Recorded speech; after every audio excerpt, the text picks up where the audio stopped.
Eu me chamo Maurício Korenchendler e faço parte da diretoria da ASA, Associação Scholem Malher.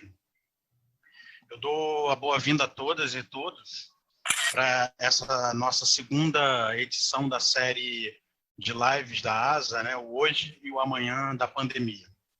Hoje eu terei o prazer de conduzir essa cerimônia nessa semana.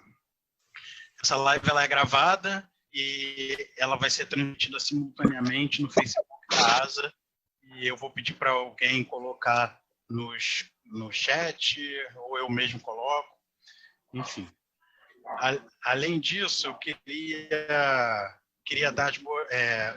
também falar um pouco, rapidamente, brevemente, da ASA. Para quem não conhece, para quem está aqui a primeira vez, a ASA ela é uma instituição centenária, de caráter comunitário, sem fins lucrativos. Ela foi fundada como uma biblioteca na Praça 11, por imigrantes judeus oriundos em grande parte da Polônia. Na década de 60, ela foi transferida para o terreno onde ela está localizada até hoje, que é em Botafogo, né? E, embora tenhamos mudado de nome e endereço, o objetivo ele permanece. Nosso DNA ele consiste em promover os direitos humanos a partir das diferentes manifestações culturais e artísticas. Hoje, o tema do debate vai ser economia no Brasil em 3 tempos. A gente vai ter como debatedor o economista e professor do Instituto de Economia da Unicamp, Márcio Portmann, né, e que também presidiu o IPEA, Instituto de Pesquisa Econômica, aplicada entre os anos de 2007 e 2012. A gente vai destinar um tempo para o Márcio, para que ele, enfim, para que ele faça a sua fala, que ele trace esse cenário econômico vivenciado no país desde 2016, passando pelo momento atual de pandemia, que a gente não pode deixar de fora, e também, se possível, fazendo uma previsão sobre os próximos anos, próximos 2, 3 anos. Como eu falei, para evitar problemas de conexão, eu já quero reiterar esse aviso que os microfones serão silenciados e as telas de vídeo deixarão de ser exibidas antes do Márcio começar a sua explanação. As telas elas voltarão, a gente vai recolocar as telas quando a gente estiver encerrando a atividade com uma despedida conjunta. Pedimos também para quem quiser fazer perguntas, elas são muito bem-vindas, e enviem-nas por escrito, ou no bate-papo do Zoom, ou também pelo Facebook, quem estiver nos assistindo pelo Facebook. Né, elas vão ser repassadas para o Márcio. E antes de passar a palavra para Márcio, eu queria fazer uma breve saudação a Miguel Lancelotti Baldez, falecido aos 90 anos, na última quarta-feira, dia 10 de junho, advogado, professor universitário e desembargador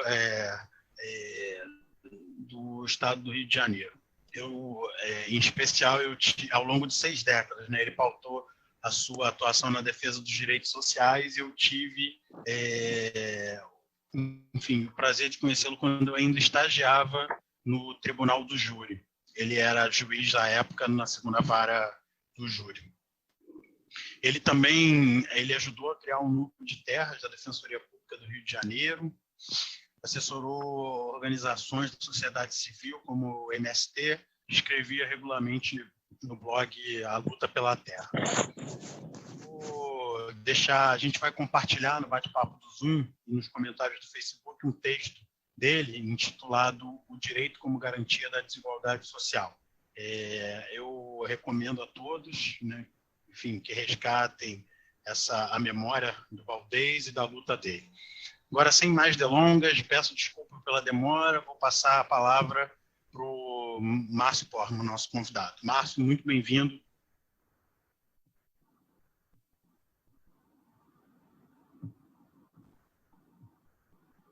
Calma aí, Márcio, só um minutinho, por favor.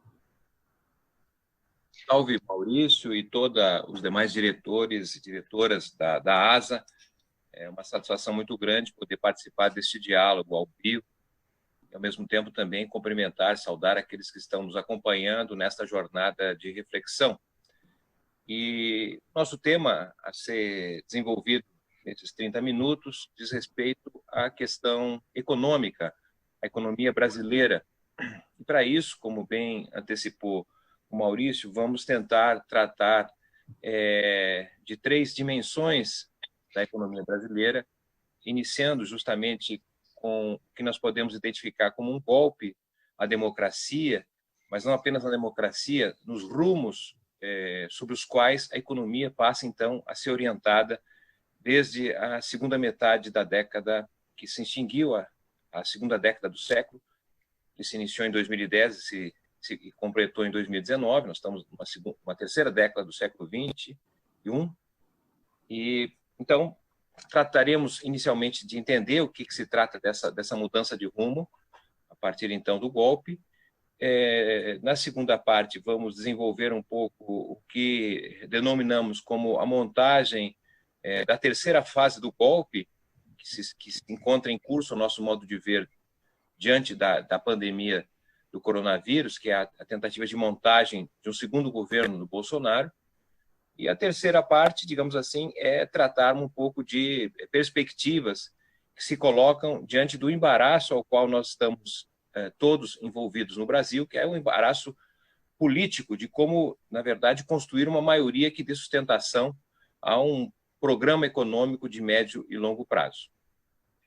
Bem, então, dito isso, podemos, de imediato, passar a compreender o golpe de 2016, de certa forma, como uma mudança de rumos. De alguma forma, o que vinha no período anterior a isso era a expectativa de construção de um projeto de país, um projeto de médio e longo prazo, com certo protagonismo internacional, com uma perspectiva de construção de uma integração nacional através de um mercado interno mais forte, de um processo de inclusão social. Tanto é que, se a gente analisar esta década segunda desse século, que hoje é conhecido como década perdida, década de 2010, não é? Ela começou, na verdade, a primeira metade foi uma metade de década em que a economia brasileira registrou algum crescimento. Nós tivemos um crescimento médio anual de 3,2% ao ano entre 2010 e 2014. Esse crescimento econômico veio acompanhado com o processo de inclusão social, não é? de enfrentamento, de alguma forma, às mazelas nacionais, uma redução importante do desemprego. O desemprego estava ao redor dos 4% da força de trabalho, cerca de 6 milhões de pessoas, segundo o IBGE. E, ao mesmo tempo, essa expansão econômica com inclusão social se dava justamente na ampliação das instituições e da democracia no Brasil. A segunda metade da década, ela basicamente pode ser sintetizada em ausência de crescimento econômico. Então, nós tivemos de 2015 a 2019 uma espécie de decrescimento econômico, né? Quer dizer, em janeiro de 2020, a economia brasileira era 3% menor daquela de 2014. Né? Nós não tínhamos ainda passado por uma situação em que o país havia ficado tanto tempo sem recuperar o nível de atividade anteriormente alcançado. Se a gente for, inclusive, considerar a renda per capita, na hipótese de acreditar que o Brasil tem uma renda distribuída equanimemente, o que não é verdade, mas utilizando como parâmetro o PIB per capita, a renda nacional dividida por habitantes, em janeiro de 2020, a renda nacional por habitante era 7% menor do que a de 2014. Então, não houve crescimento econômico, pelo contrário, um decrescimento. Ao mesmo tempo, nós tivemos a exclusão social e não mais a inclusão social, seja pela perda de direitos, pelo desemprego, pela fome, pobreza, desigualdade, que cresceram na segunda metade da década passada, e, ao mesmo tempo, a asfixia democrática. Então, o que eu quero chamar a atenção é que o golpe, na verdade, ele consolida uma outra perspectiva, uma interrupção no que anteriormente vinha acontecendo. E a impressão que eu tenho, pelo menos trabalho com essa hipótese, não é? Que o que se estabelece a partir de 2016, que é a construção de uma nova maioria política que vai, digamos assim, conduzir o Brasil aos dias de hoje, é uma maioria política que, de certa maneira, pode ser associada a uma espécie de desistência histórica das elites ou das classes dominantes, como se quiser estabelecer. Uma desistência histórica, porque o que nós estamos vendo de 2016 para cá, de certa forma, não é a ausência de um projeto de médio e longo prazo de país. Né? Há uma desistência no que alguns autores denominam, na teoria da periferia, do realismo periférico, ou seja, se chegou a um determinado identificação do ponto de vista das classes dominantes que não caberia ao país ter algum protagonismo internacional, não caberia, na verdade, comandar o seu futuro, mas, na verdade, aceitar passivamente, de forma subordinada, se encaixar em termos internacionais. Então, o que nós estamos vendo, de alguma forma, é uma espécie de regressão, que poderíamos denominar como uma regressão à condição neocolonial, né? Porque o que nós estamos vendo é o aparecimento dos vetores dinâmicos de crescimento da economia, que basicamente se assentam na indústria. Né? Ou seja, é uma perspectiva neocolonial, porque o Brasil, praticamente até o final da década de 1920, embora tenha alcançado a condição de país independente do ponto de vista político e institucional em 1822, mas até 1930 podemos dizer que o país seguiu com a sua economia dependente do exterior, não tinha autonomia, não era independente economicamente, porque as decisões econômicas até então, o final da década de 1920, são decisões que dependem dos interesses externos. O país é fundamentalmente produtor de bens primários de exportação. As decisões de investimento e de produção não são, na medida em que as decisões internas não validavam, na verdade, um projeto, uma perspectiva nacional, e sim uma dependência do exterior. É com a Revolução de 1930 que estabelece um projeto urbano e industrial, um projeto de médio e longo prazo, um projeto que visa, na verdade, fortalecer e consolidar bases nacionais para o desenvolvimento. E o centro desse desenvolvimento é a indústria. Ocorre que nós estamos vendo, praticamente com o golpe, uma consolidação da desindustrialização, desaparecimento da indústria. E, portanto, o que sobra, do ponto de vista econômico, basicamente o setor de serviços, que responde hoje por 4/5 das ocupações no Brasil, né? E, do ponto de vista econômico, o dinamismo crescente da produção para o exterior. Né? O extrativismo mineral, vegetal, o chamado agronegócio, que toma decisões não para produzir soja, laranja, minério de ferro para o Brasil, para o mercado interno, mas para o mercado externo. Né? Então, nesse sentido que é a ideia da regressão colonial.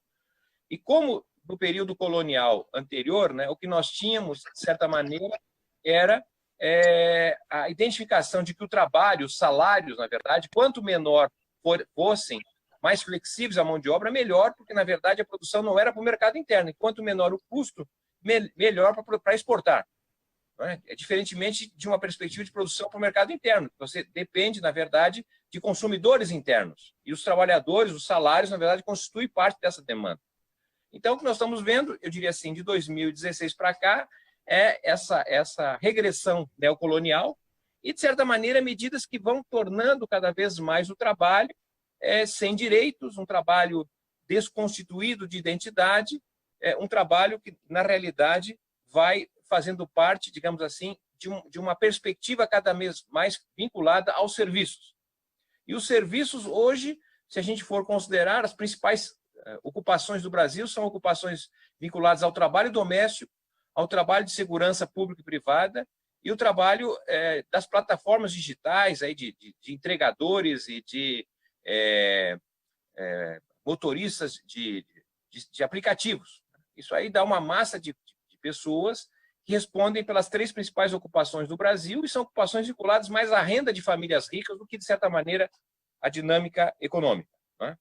Muito bem, então, esta perspectiva neocolonial, não é? Ela tem como centro de todos os problemas o Estado. O Estado é visto como o principal motivo dos problemas deste país. E nesse sentido, o Estado visto como um problema, um Estado perdulário, um Estado improdutivo, incompetente, corrupto, etc., esse Estado precisa ser modificado drasticamente. E nós temos visto a continuidade de medidas que se iniciam lá com reforma trabalhista, reforma previdenciária, não é? A emenda constitucional 95 que corta recursos do Estado, ou seja, nesta ideia de que o Estado é o centro do problema.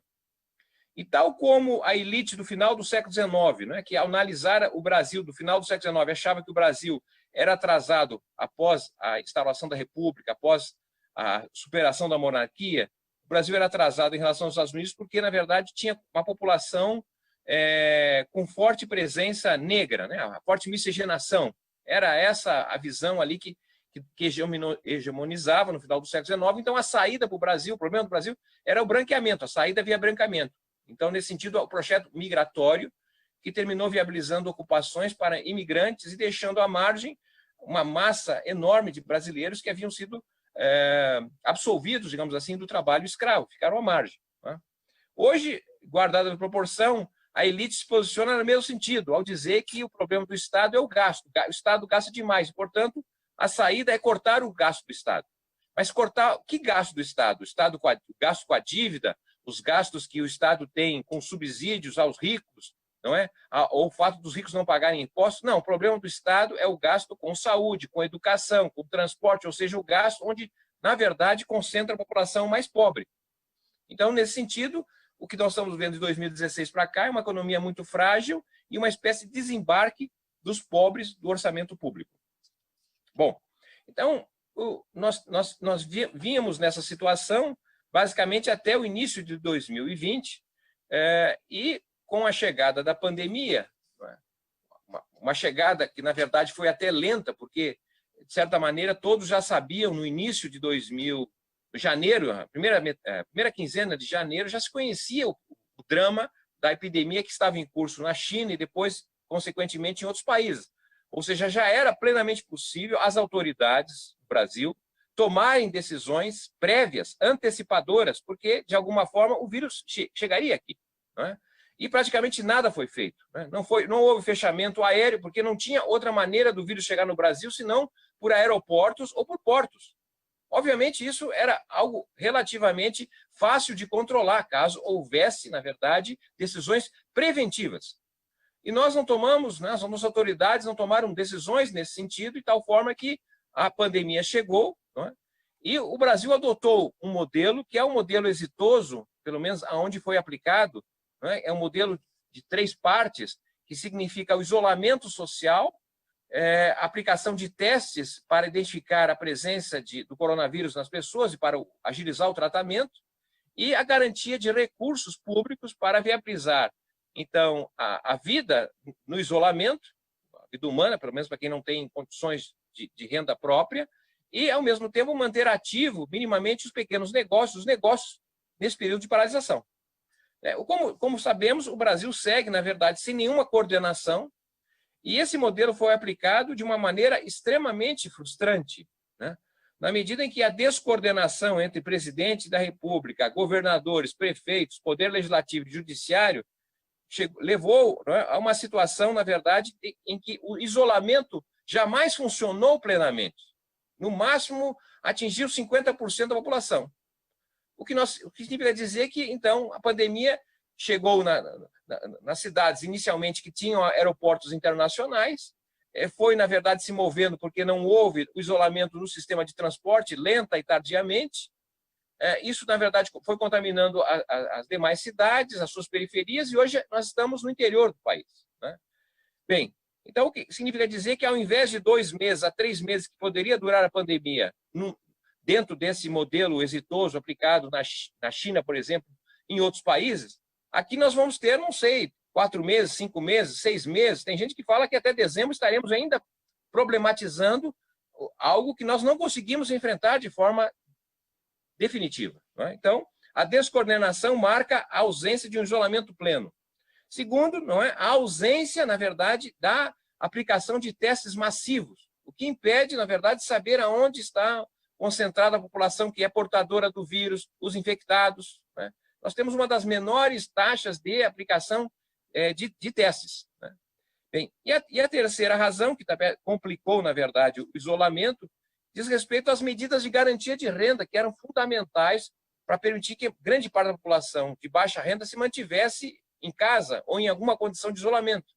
A mesma coisa em relação aos pequenos negócios. Então, Isso significa dizer que nós vamos ter uma pandemia por mais tempo e o efeito econômico desta parada será de grande porte. Na verdade, o maior problema econômico da história do país, pelo menos republicano. Não há parâmetro do ponto de vista da queda da atividade econômica estimada. A cada estudo, a cada projeção, o indicador não é menor. Primeiro disseram que era 2%, depois foi para 4%, 5%, 6%, o último está 8%, e o próximo só vai ser 10% ou 12%. Né? Então, vão ter uma queda absurda do ponto de vista da atividade econômica.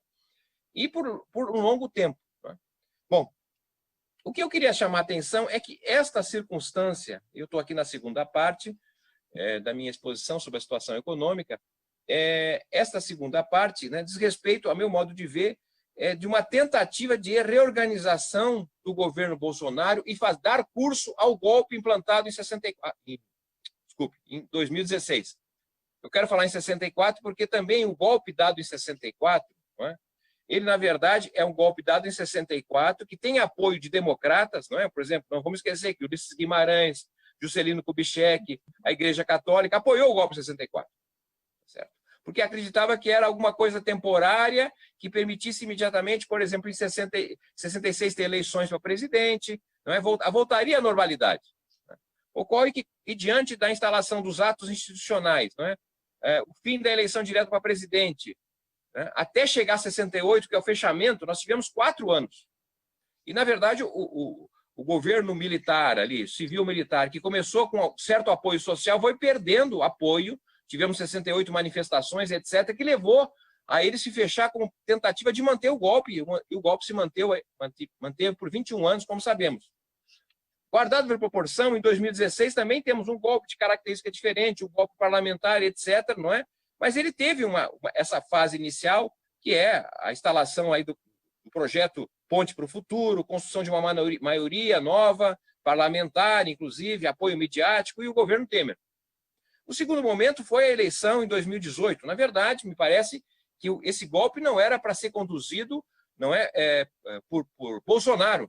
Né? Certamente tinha candidatos que apoiaram o golpe e gostariam de ter sido presidente caso viesse ter apoio, que não ocorreu. Então, o Bolsonaro é uma sucessão, né, mas em continuidade, e que, ao meu modo de ver, me parece que chegou em 2020, ele mesmo já tinha clareza, dado as declarações, né, e o seu primeiro ano de governo havia sido ridículo, né, longe daquilo que ele imaginava fazer, de ser um governo antissistema, um governo contra a ordem, um governo de inovações e que permitiria, então, a economia voltar a crescer, reduzir desemprego, investimento externo, etc. Nada ocorreu. Na verdade, foi uma frustração o primeiro ano do governo. E aí ele começou, na verdade, a trabalhar mudanças pequenas internas. Não é? Mas quando emerge a pandemia, fica claro que o governo dele acabou.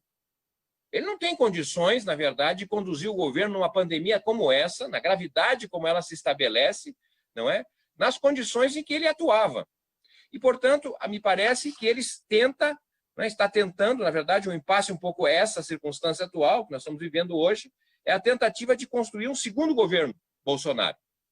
Como assim um segundo governo? Bom, de certa maneira, é possível identificar 4 movimentos que estão em curso, que talvez dariam essa perspectiva de um novo governo Bolsonaro, né? Cujo centro, quer dizer, a meu modo de ver, pelo menos a manutenção do governo Bolsonaro passa pelo fechamento das instituições democráticas. Então, esse é o pressuposto do seu governo. Mas, na verdade, para chegar a isso, ele precisa de uma maioria política, uma maioria, de alguma forma, um apoio social. Então, ele está fazendo 4 movimentos que eu queria aqui apenas registrar, e talvez aí na parte de questões, se for interesse, a gente pode discutir. O primeiro movimento que ele faz, me parece, é mudança na sua base parlamentar. De alguma forma, ele se afasta, não é, dos partidos que davam sustentação a ele, que eram partidos que sustentaram Fernando Henrique Cardoso, por exemplo, né, o PSDB e o DEM. Tanto é que o DEM preside as 2 casas, né, a Câmara dos Deputados e o Senado. E parece que ele se afastou desses 2 partidos e, na verdade, se aliou, não é, muito fortemente com os chamados partidos do Centrão, não é, que deram sustentação no final do governo Sarney, deram sustentação no governo Collor, que não chegou ao fim, e agora estão voltando com força no governo Bolsonaro. Possivelmente, Bolsonaro acredita que essa transição aí de uma base parlamentar do DEM, PSDB, para uma base parlamentar do Centrão, lhe dará condições, não é, de brecar iniciativas de impeachment pelo parlamento. Então, me parece que ele monta o seu governo nessa tentativa de ter uma base parlamentar que o proteja. A segundo movimento, né, a meu modo de ver, está, de certa maneira, na própria condução da economia. Embora o Guedes, né, conhecido anteriormente como aí o patrão do posto Ipiranga, né, ele já não tem mais toda a bola, ele está muito enfraquecido e talvez ele fique como frentista do posto Ipiranga. Né? Ele siga ministro, mas, na verdade, tende a crescer a importância verde-oliva na perspectiva de construir alguma saída de crescimento, algum projeto de investimento, uma espécie de PAC 2, né? A semelhança do que o Lula fez diante da crise de 2008. Essa iniciativa e, ao mesmo tempo, uma tensão que gerou, ficou presente naquele vídeo da reunião do dia 22 ou 23 de abril, que foi divulgada, que foi uma reunião chamada para apresentar essas ideias de uma perspectiva de investimento de longo prazo. E ali o próprio Guedes se insinuou e se posicionou negativamente, etc. Mas me parece, então, que o governo Bolsonaro poderia, na verdade, ter uma agenda econômica de algum longo prazo, de alguma perspectiva de investimento, porque está claro que da política não virá nada. Então, uma segunda mudança do ponto de vista da articulação econômica. A terceira movimentação me parece estar na intensa presença dos programas de complementação de renda. Nós estamos vendo, talvez, o maior investimento de recursos e de programas aos trabalhadores sendo, por incrível que pareça, e contraditoriamente, aplicado no governo Bolsonaro. Vou dar os números para vocês terem a dimensão do que eu estou falando. Né? Nós tivemos, a partir de abril, né, a inclusão de 1,2 milhão de famílias do Bolsa Família. Ou seja, hoje temos o maior número da história do Brasil de beneficiários do Bolsa Família, 14 milhões e 200 mil famílias. 95% dessas famílias estão recebendo 3 vezes mais o rendimento que recebiam até março deste ano, por conta da inclusão das famílias do Bolsa Família no auxílio emergencial, que paga de R$ 600 a R$ 1.200. Então, nós tivemos ali uma significativa ajuda para famílias que já eram beneficiadas, e um adicional ainda de 1.200.000, e ainda uma elevação de quase 3 vezes mais no rendimento. Segunda iniciativa importante está justamente associada a esse auxílio emergencial, embora por 3 meses, mas já começa a dizer que talvez ele poderia ser estendido, talvez no valor de não de 600, 200, mas enfim, já começa a ficar claro, não é, que esse auxílio, embora temporário, tem tido uma importância muito grande na mudança do apoio social ao Bolsonaro. Não é? Por quê? Porque nós temos, segundo a Caixa Econômica, 59 milhões de pessoas recebendo esse benefício no Brasil. São cerca de 30 milhões de pessoas novas que nunca receberam nada do Estado. Esses dados são pouco transparentes, não é?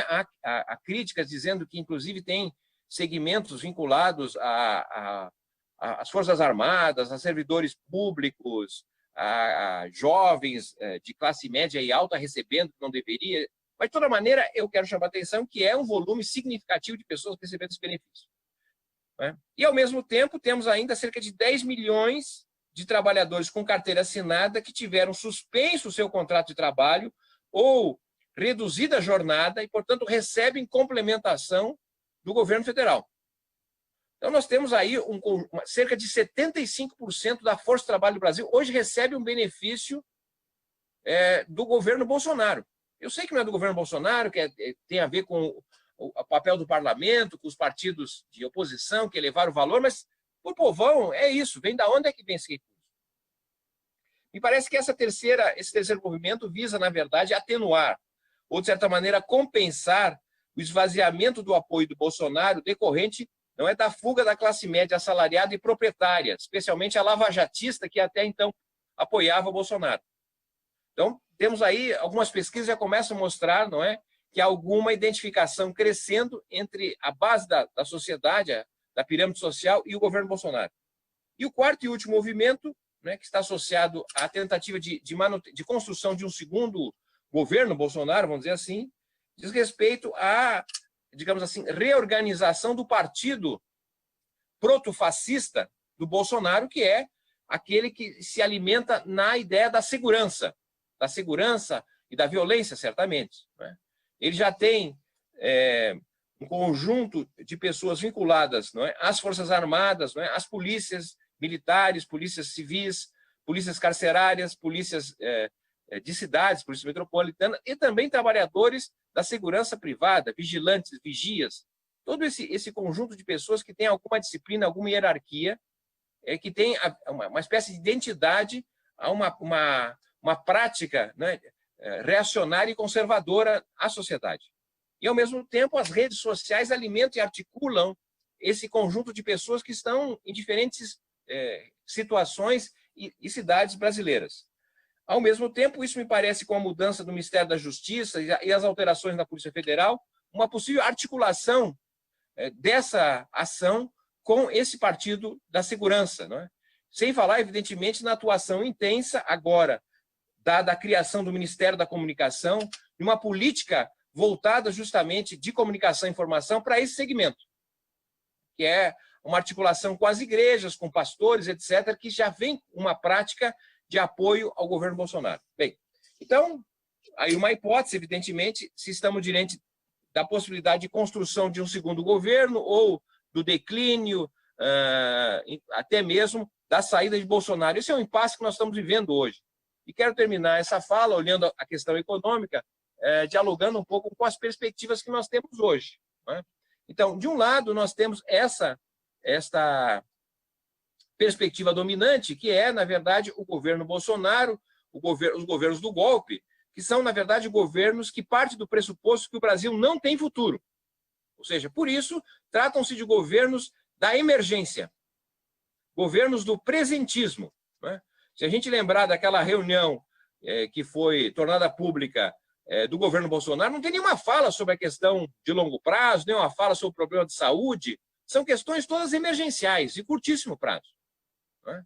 Então, é dessa maneira, na verdade, que se governa dizendo o seguinte: olha, diferentemente da esquerda, dos progressistas que trabalham com a ideia de uma utopia, né, de um projeto de futuro, a extrema-direita no Brasil não trabalha com expectativa de futuro, trabalha o seguinte: olha, não vai ter saída, vamos ver o que nós podemos fazer aqui para se dar bem na circunstância atual. Então, temos, digamos, esta é a perspectiva, ser um governo sem projeto de médio e longo prazo, não se sabe, inclusive, as bases de uma possível recuperação econômica, a não ser uma aposta numa espécie de milagre, que vai ver recursos do exterior, que vai estimular a expansão econômica, mas bases concretas e nacionais não são identificadas.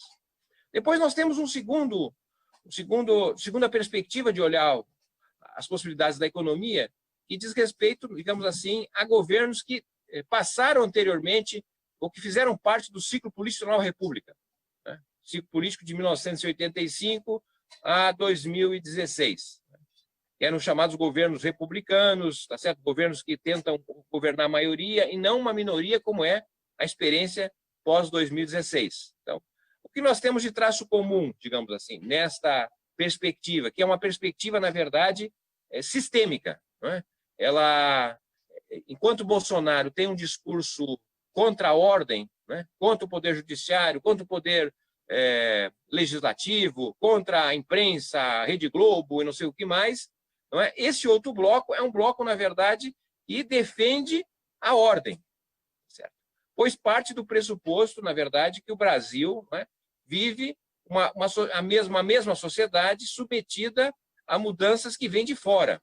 Então, estamos vivendo um período de mudanças que nós não temos governabilidade. Então, quais são mudanças? Mudanças derivadas da globalização, derivadas da mudança climática, mudanças que vêm como a própria pandemia, que apareceu de fora, ou até mesmo, não é, do progresso tecnológico, que suprime emprego, etc. Ou seja, essas mudanças vêm de fora e impactam a sociedade. O que nós temos que fazer? E foram governos que, assim, digamos assim, se propuseram a governar no período anterior, os governos de manutenção da ordem e, ao mesmo tempo, na verdade, a tentativa de acomodar a sociedade a essas mudanças que vêm de fora. Certo? Então, em 1900, os governos dos Fernandos, por exemplo, do Fernando Collor ao Fernando Cardoso, não é? De 90 a 2002, foram governos que buscaram se acomodar à globalização, com a abertura comercial, com a desregulamentação da conta de capitais, com a desregulamentação do sistema financeiro, etc. Mas tentativa de se adaptar, adequar à pressão da globalização.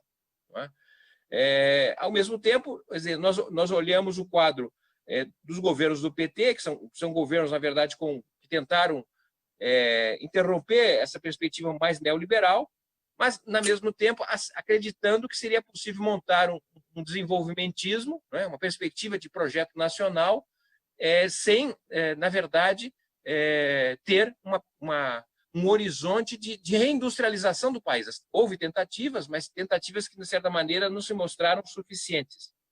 Então, digamos assim, é esse bloco que está em oposição mais concreto, embora muito fragmentada, à extrema-direita que governa o país. E temos, digamos, uma terceira visão, que é uma visão um pouco diferente dessas outras duas que mencionei. A primeira, Brasil sem futuro, tá certo? É governo da emergência do curto prazo. O segundo, são os governos de acomodação às mudanças que vêm de fora.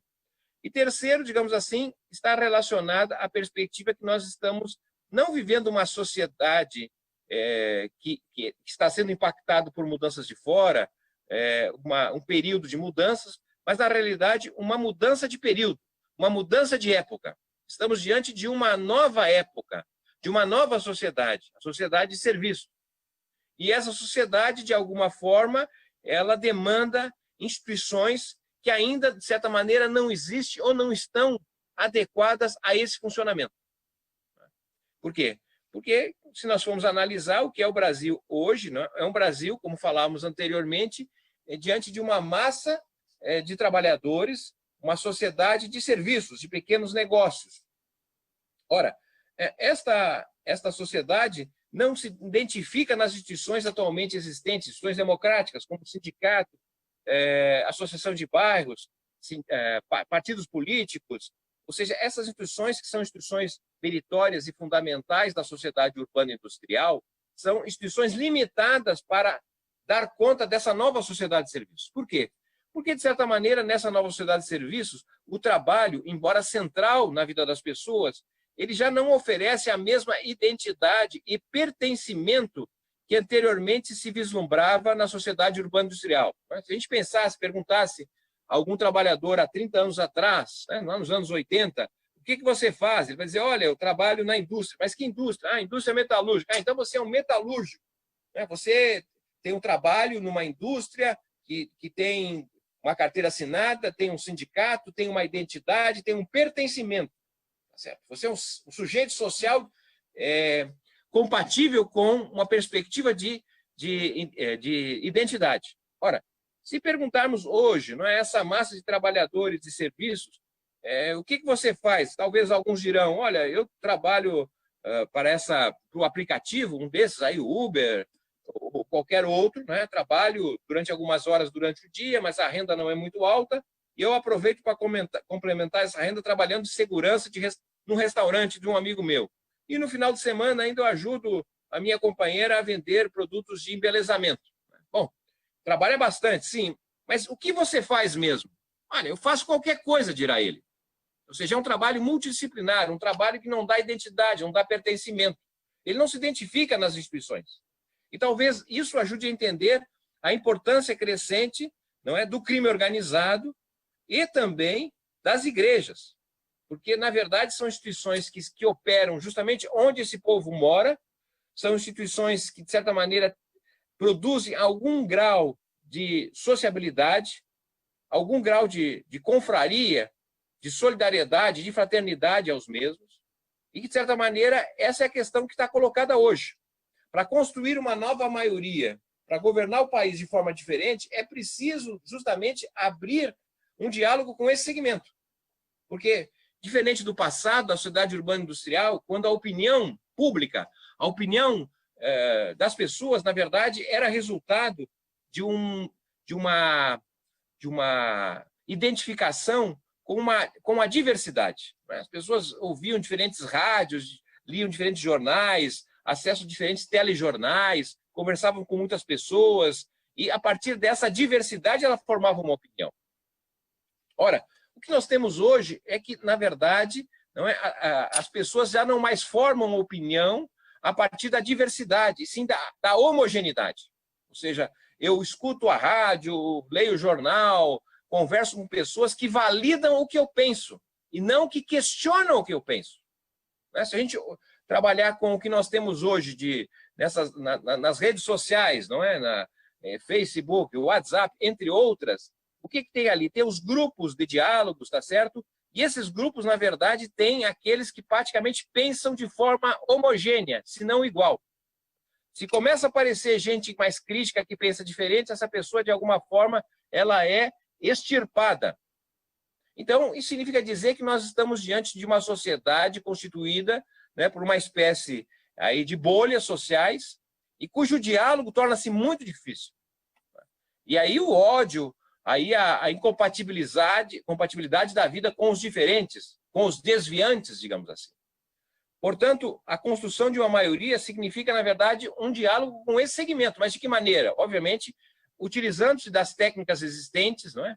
Que vão justamente de trabalhar melhor as informações e, ao mesmo tempo, diria assim, com a mudança de prática. Um dirigente sindical, ele é um especialista nos dias de hoje em entender da CLT, de saber recomendar às pessoas que são da categoria, se perder o emprego, como encaminhar a sua situação, mas eles pouco têm a dizer sobre a questão da saúde, da educação, da habitação, da segurança.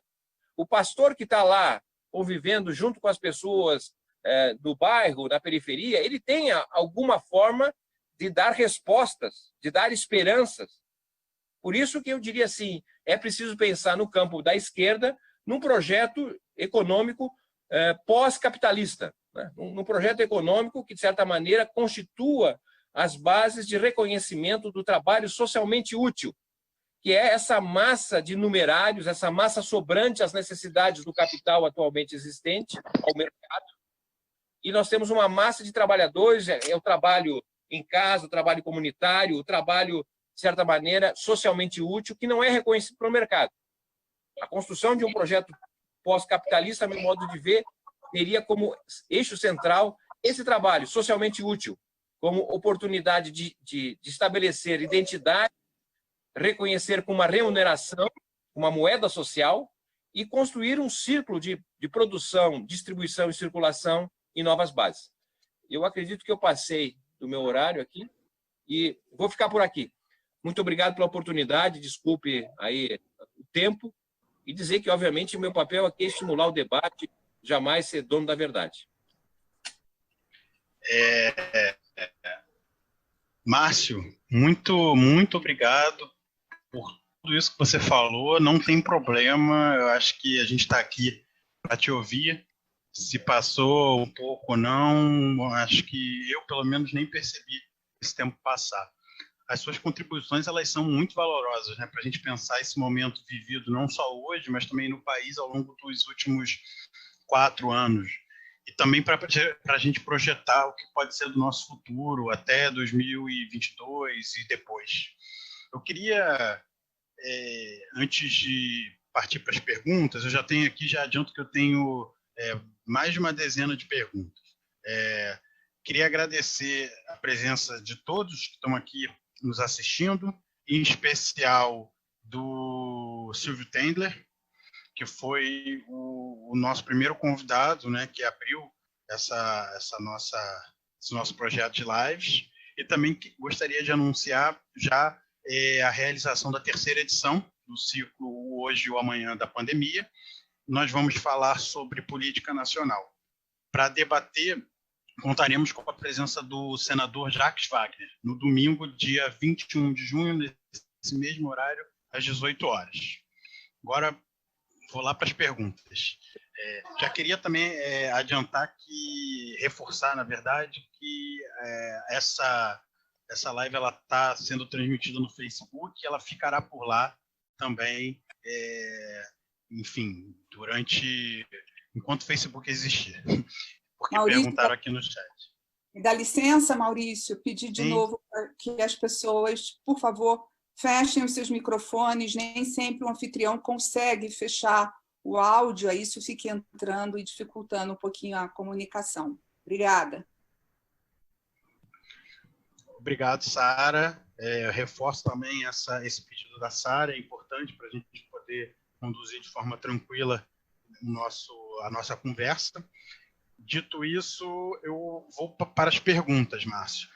Eu falo uma pergunta e aí você responde, e aí eu já trago. A primeira pergunta é do Daniel, também nos assiste aqui. Ele perguntou se você poderia falar sobre o lançamento recente de Cidades e de Soluções, passado e presente, da urbanização brasileira, o livro coorganizado por você e editado pela Fundação Perseu Abramo. As outras perguntas elas não vão estar ligadas com essa primeira, mas eu já vou adiantar aqui também a pergunta do Júlio Lobo. Tá? Ele fala da cotação internacional do barril de petróleo acima de $100 na época em que se descobriu o pré-sal, né? E sobre um acordo do governo Obama e Arábia Saudita que derrubou o preço para menos de $40. E aí também fala da realização dos eventos esportivos, ela estava calculada com os recursos dos royalties do petróleo. E para, enfim, chegar na... E aí ele pergunta qual é a sua posição a respeito disso, dessa mudança, né, dessa manipulação do preço de petróleo e dos royalties que iam garantir a realização dos eventos esportivos. Bom, então agradeço ao Daniel, ao Júlio, pelos questionamentos. Na verdade, o Daniel nem é mesmo um questionamento, ele está chamando a atenção para uma publicação que está disponível gratuitamente, inclusive, aos interessados, no sítio da Fundação Perseu Abramo.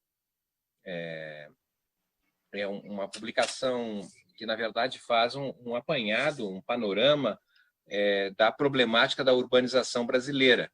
E, ao mesmo tempo, traz elementos, digamos assim, para se pensar em 2020 a questão das cidades, tendo em vista que tudo indica que teremos eleições municipais. Então, a ideia era contribuir nesse debate sobre as cidades, que rumos tomar. Não é?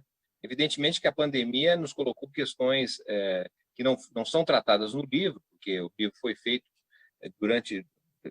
demorou uns 2 a 3 anos para ser construído, então o tema da pandemia não apareceu. Mas a ideia central é uma visão acerca de como o Brasil se urbanizou, né? E como as cidades foram reagindo e se constituindo diante de uma realidade que dizia respeito até a década de 1920, uma sociedade agrária, então, que eram as cidades agrárias. Como essas cidades que já existiam no tempo do agrarismo se transformam em cidades industriais. Não necessariamente, para ser cidade industrial, era necessário ter indústria, mas, na verdade, são cidades que funcionam como se fosse uma indústria, na lógica da indústria, não é? Em que as pessoas se deslocam de manhã muito cedo da sua casa para o trabalho e depois retornam à casa no final da tarde. Isso constitui um padrão de hegemonia, de sociabilidade, não é? Que, de alguma forma, está sendo agora tensionada pela realidade de que as pessoas têm que ficar em casa. Não é? E aí as convivências, não é? Os sinais que hoje temos, inclusive, de violência contra mulheres, separações, etc., tudo isso está nesse caldo do que eram as cidades industriais, e hoje nós podemos falar cada vez mais em cidade de serviços. Então, a cidade de serviços ela abre, a nosso modo de ver, pelo menos, uma perspectiva diferente para a administração pública. Porque nós estamos vendo, inclusive, agora a importância que passou a ter o trabalho em casa, não é? O teletrabalho, o home office, por exemplo, não é? Estudar em casa, através do uso da tecnologia de informação e comunicação. Isso, obviamente, não é algo novo, já é uma tendência, mas se acelerou. Não é? As compras no supermercado, que cresceram também utilizando o sistema de delivery, de aplicativos.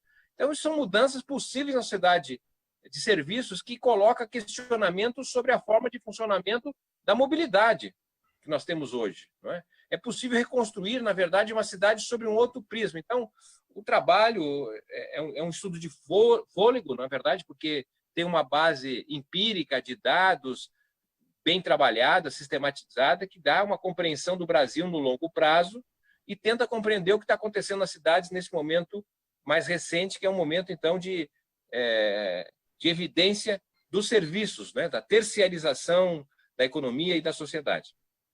Bom, e por fim, em relação à questão do Júlio, que, de certa maneira, levanta o tema do petróleo e do papel geopolítico que tem esse produto fundamental, né, para o capitalismo e nas sociedades desde o final do século XIX.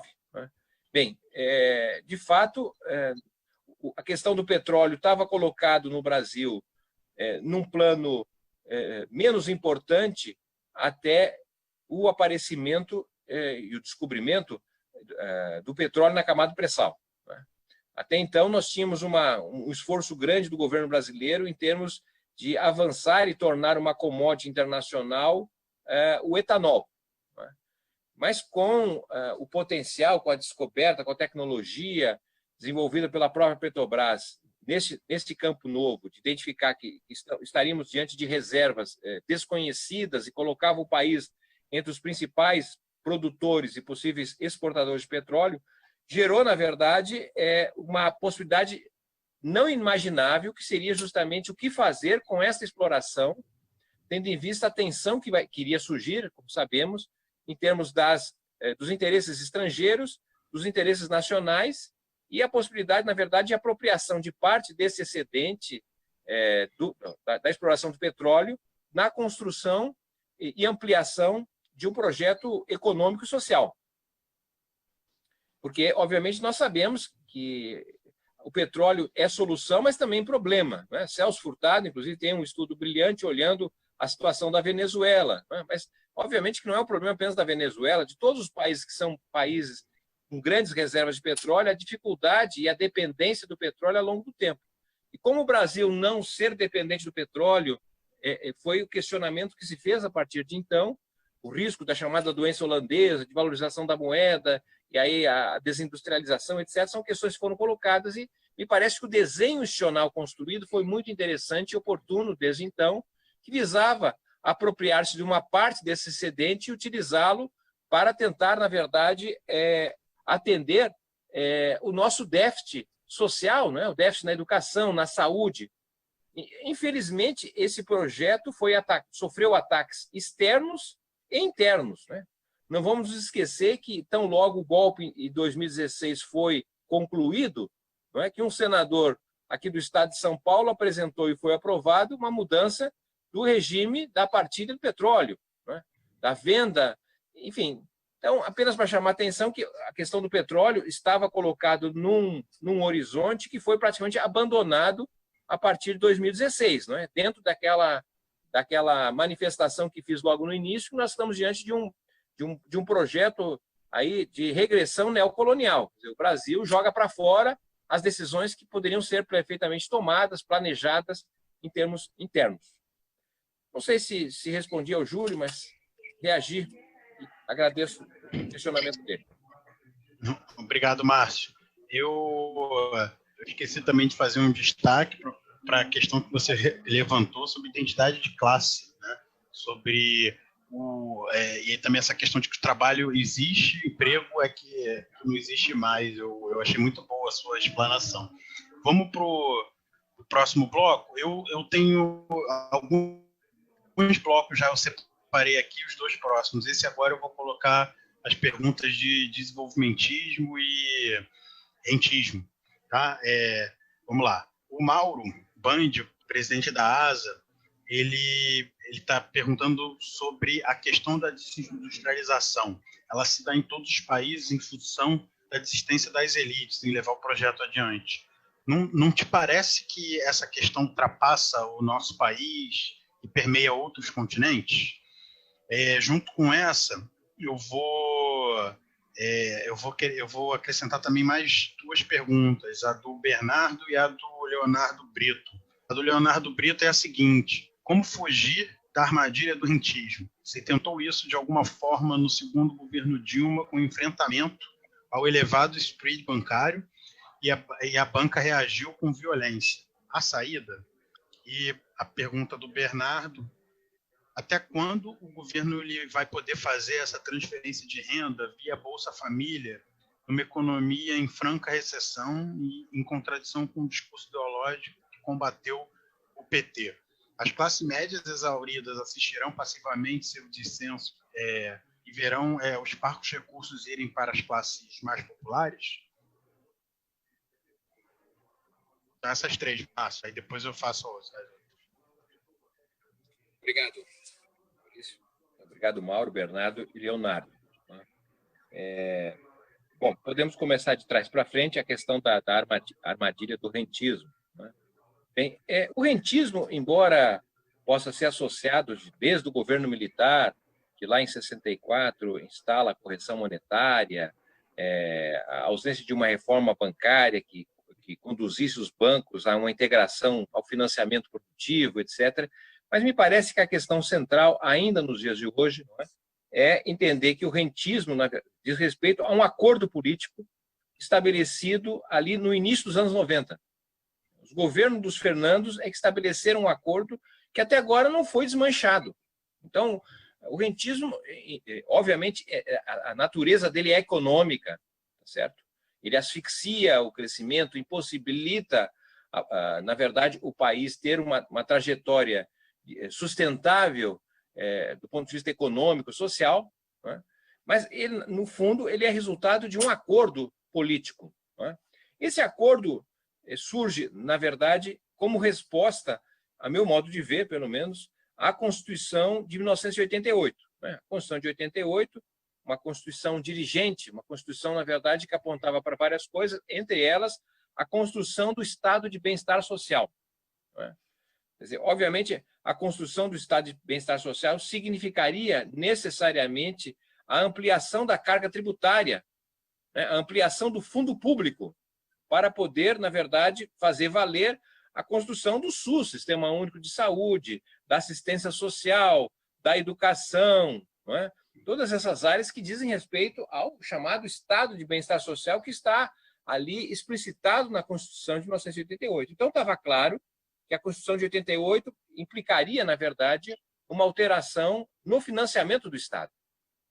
Ora, diante desta circunstância, e sabedores que no Brasil os ricos não pagam impostos, nós temos, na verdade, o triunfo da injustiça tributária, porque ricos não pagam impostos, houve ali, a meu modo de ver, um acordo que passou pela seguinte circunstância. Ora, o financiamento, a ampliação da carga, das necessidades de financiamento desse Estado, vai se dar, através, de um lado, da ampliação da carga tributária sobre os pobres, e nós tivemos, na verdade, o aumento de cerca de 11 pontos percentuais na carga tributária em relação ao PIB, mas isso se deu fundamentalmente através de impostos indiretos, porque não houve a criação do imposto sobre ganho e fortuna, e até mesmo nós tivemos uma redução de impostos sobre os ricos. Vamos dizer aqui, a alíquota máxima do imposto de renda da pessoa física, no final dos anos 80, era de 45% na alíquota máxima. E ela caiu para 25%, hoje é 27% a alíquota máxima. Então, ainda no regime militar, a alíquota máxima chegava a 45%, até 50% chegou, e ela caiu. E em 95, o Fernando Henrique fez uma reforma tributária que tirou, na verdade, que isentou o imposto sobre lucros e dividendos. Certo? Então, mais uma demonstração que os ricos deixaram de pagar impostos. Já não pagavam, passaram a pagar menos. Mas, em contrapartida, esse recurso a menos pago para o Estado na forma de tributo passou a ser, na verdade, o financiador dos títulos públicos, a dívida pública.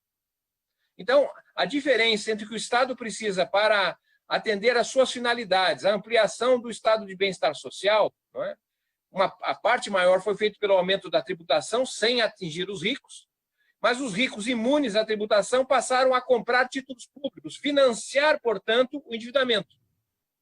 E esse endividamento foi compensado com grandes ganhos, grandes retornos, dado por altas taxas de juros. Isso se chama o rentismo. Isso tem a ver, inclusive, com, não é, a metamorfose da burguesia industrial. Até os anos 80, nós tínhamos uma burguesia industrial aqui, tinha uma base industrial, tinham empresários industriais. Ora, esses empresários industriais se metamorfosearam. Uma parte dos empresários viraram rentistas, porque venderam as suas fábricas, suas empresas, diante da incapacidade de competir na forma com que a economia foi globalizada, passiva e subordinadamente.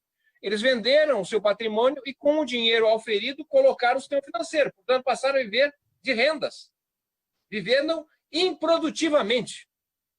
A outra parte da burguesia, que não vendeu os seus empreendimentos, suas fábricas, não é?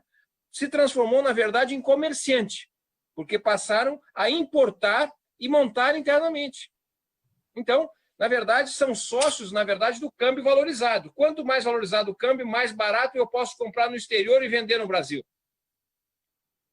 É justamente aí que nós tivemos o impasse político no governo da presidenta Dilma. Não é? Porque a presidenta Dilma praticamente aplicou a agenda da Fiesp, não é? Que era a agenda de redução de custos, uma política de oferta. Vamos reduzir custo de matérias-primas, tá certo? Vamos desvalorizar a moeda, vamos reduzir taxa de juros, reduzir o custo da energia, etc. Redução de custos para ver se os empresários ampliassem a margem de lucro e, portanto, investissem no médio e longo prazo. Mas o que ocorreu? O que ocorreu é que, ao reduzir a taxa de juros, você diminuiu o faturamento das empresas, né? Há um estudo que mostra que, por exemplo, as indústrias do estado de São Paulo, 50% do seu faturamento provém de aplicações financeiras. Se nós pegarmos hoje a maior rede de televisão do país, né, os ganhos que ela tem não vêm da atividade que ela exerce, mas dos seus ganhos financeiros. E, portanto, a redução da taxa de juros significaria ganhos menores. Logo, uma resistência política. Ao mesmo tempo, em relação à desvalorização cambial, significava, na verdade, a desvalorização da nossa moeda, mais caro comprar lá fora. Portanto, de uma certa forma, estímulo a produzir internamente.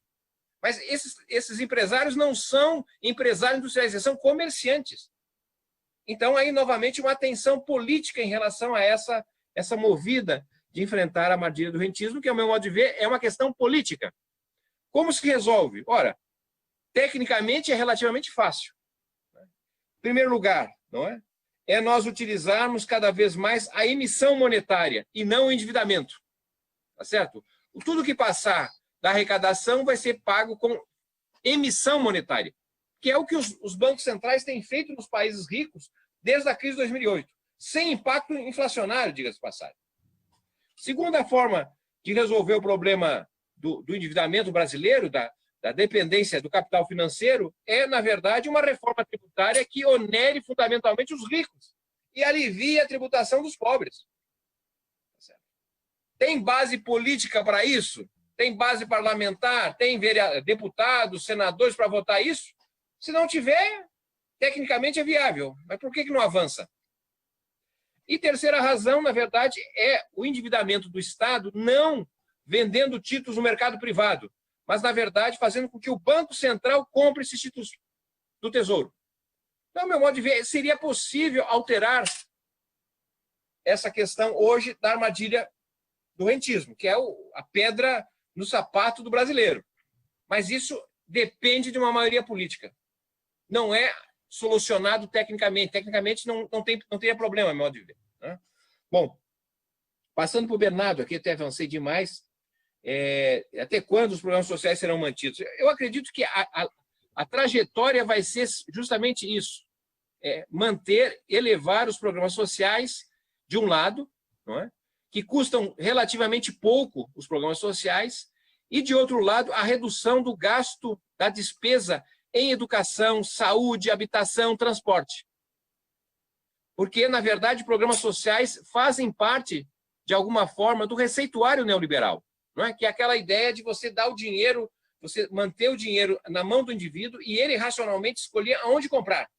Ao invés de ter escola pública, saúde pública, você tem, na verdade, o consumidor que vai comprar os serviços de educação, cultura, outros, no setor privado. Então, me parece que é compatível ampliar, inclusive, os programas sociais, mas cortando os gastos com educação, saúde, que são os mais pesados. Tá? Ao invés de saúde pública, saúde privada. Cada um compra o seu, que é o modelo que existia praticamente antes do SUS, antes de 1988. Tá? E o tema da desindustrialização, ela é geral? Não, não é geral, não, porque a industrialização vem crescendo na Ásia, nos países asiáticos. Houve um deslocamento da base manufatureira do Ocidente para o Oriente. Quer dizer, não tem perspectiva de desenvolvimento sem indústria. Ocorre que nós temos dois tipos de desindustrialização, tá certo? Tem uma desindustrialização que é a madura, que, por exemplo, ocorreu nos Estados Unidos. De que forma? Ora, à medida em que a renda das pessoas vai crescendo, não é? Amplia o consumo de bens industriais. Então, vai melhorando a renda, vou comprando geladeira, fogão, né, micro-ondas, vou comprar um carro, mas tem um determinado nível da renda que eu não vou mais comprar bens industriais, porque eu não vou ter 10 geladeiras em casa, 20 automóveis, tá certo? Então, tem um limite da compra de bens industriais. Então, a partir de um determinado nível de renda, as pessoas já não compram bens industriais e, portanto, esta renda passa a ser deslocada para serviços, para o entretenimento, para o lazer, não é? Para estudar, para viajar, etc. Então, no caso dos Estados Unidos e da Europa, a desindustrialização existe, é claro, mas ela se deu num quadro, não é, em que a população como um todo teve acesso aos bens industriais e agora, na verdade, é o acesso a bens industriais novos ou a reposição dos antigos. Bem, esse não é o caso do que se identifica como sendo desindustrialização precoce, que é o caso brasileiro, o caso da Argentina, por exemplo. Né? Por que é precoce? Porque no caso brasileiro, sobretudo, não é? Nós temos uma parte da sociedade brasileira que ainda não teve acesso pleno aos bens industriais, porque a renda é muito baixa. Ou seja, a renda precisaria crescer para que as pessoas, e ter crédito, etc., para as pessoas poderem ter acesso pleno aos bens industriais. E justamente quando você não tem ainda a população plenamente atendida pelos bens industriais, você tem o desaparecimento das indústrias. Isso significa dizer que uma parte dos brasileiros vai ficar, não é, sem acesso a bens industriais ao longo do século XXI. Porque a única forma deles terem acesso seria através da importação. E o país não tem condições de exportar suficientemente, sobretudo bens de baixo valor agregado, que são os bens primários exportadores, para sustentar uma exportação de grande monta de bens industriais e de alto valor e intensivo tecnologicamente falando. Então, o que nós vamos ter, algo, e cada vez mais, não é algo que a gente viu lá nos anos 2000, por exemplo, quando lá no governo do presidente Lula surgiu o programa Luz para Todos, né? Que era a identificação de que havia uma parte dos brasileiros que não tinha acesso à energia elétrica, que é um produto da segunda revolução industrial, é um produto do final do século XIX. Nós estávamos no início do século XXI, né, e uma parte dos brasileiros viviam ainda como se estivesse no século XIX.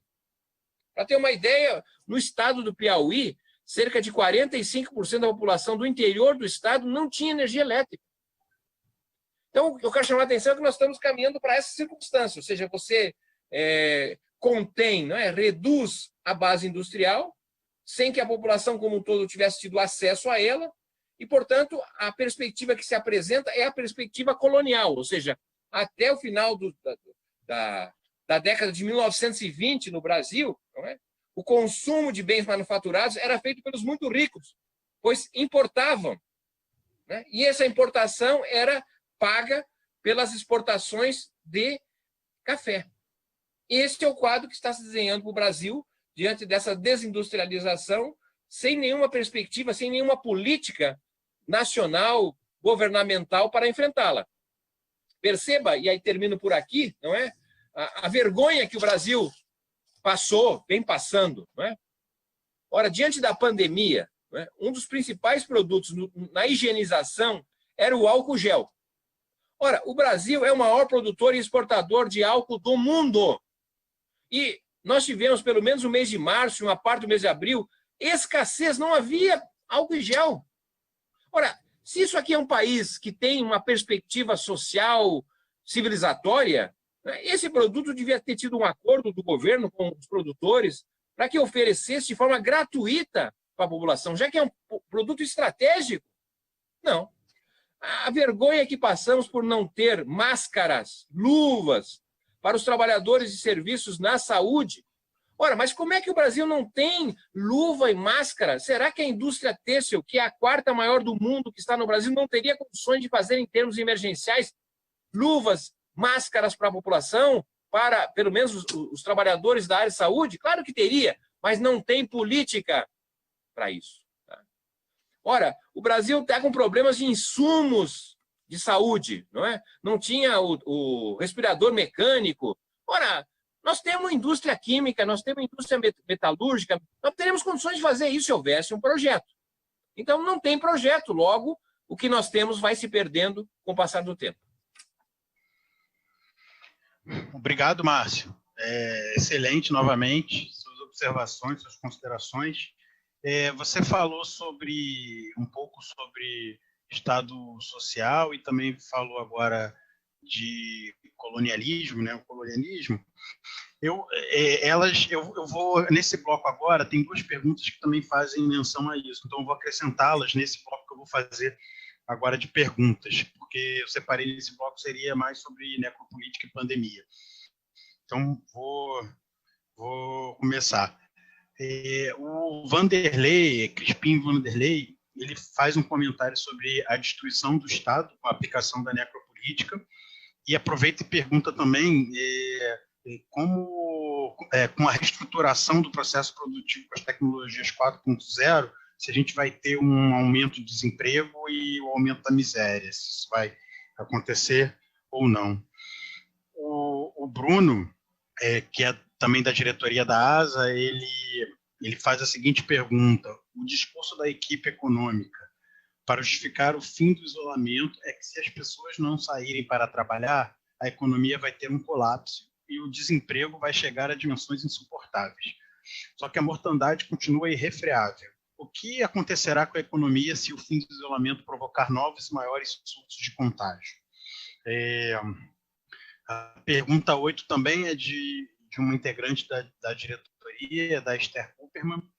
Ela pergunta: esta crise e essa reversão à situação de exportador de commodities por parte do Brasil não tem também raízes internacionais? A retomada do welfare state seria a grande saída para a crise? Essa é uma das perguntas que eu acrescentei nesse pouco que você tinha falado, né? E a próxima também é do Eduardo Leite. Ele pergunta: é possível superar este neocolonialismo sem evocar a imagem de uma revolução? Além disso, eu tenho mais duas que vão se complementar nesse tema de pandemia. Uma é da Eliane Slatkin. Como se estende a falta de acesso à água limpa e de saneamento básico até hoje? E a pergunta do Paulo Henrique: que se tem pensado economicamente para o pós-pandemia? Na economia, se pensou nas pessoas em situação de rua? São essas nesse bloco, Márcio. Desculpa pela quantidade, mas eu tentei juntar aqui. Perfeito. Maurício, vamos aqui, na verdade, reagindo, porque são questões muito interessantes, instigantes, quase exigiriam uma espécie de exposição, e várias das questões aqui eu não tenho necessariamente uma resposta, eu sou até curioso em relação aos temas aqui levantados. Né? Bom, o Vanderlei nos pergunta sobre a necropolítica. A impressão que eu tenho, na verdade, a partir de Foucault, é que a necropolítica é algo que diz respeito ao Estado, uma espécie de Estado policial, a estabelecer quem vai viver e quem vai morrer. Né? Então, não me parece que é a ausência do Estado, pelo contrário, é o fortalecimento do Estado, mas um Estado policial, né? Um Estado que determina os desviantes, vamos dizer assim, os diferentes, e, de certa maneira, isso não é novidade no Brasil, não é? Porque se a gente for considerar, não é? E o meu modo de ver, precisa ser feito isso olhando a mudança do Estado dos anos 80 para cá, a partir dos anos 90, né? Quer dizer, de um lado, nós temos o Estado de bem-estar social, que vai ampliar recursos, gasto público, estruturar programas, universalizar o alcance, enfim, estamos arranhando a perspectiva dos Estados de bem-estar social europeu, não é? Mas, de outro lado, nós temos, digamos assim, o Estado policial, não é?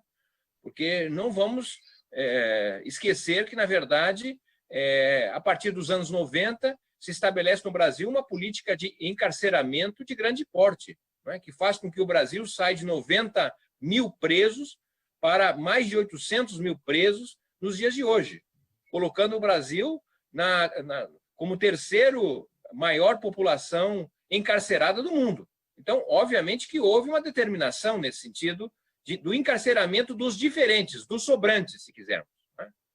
E também podemos chamar a atenção para a política de segurança pública, vamos usar esse termo, que é a validação da morte, né?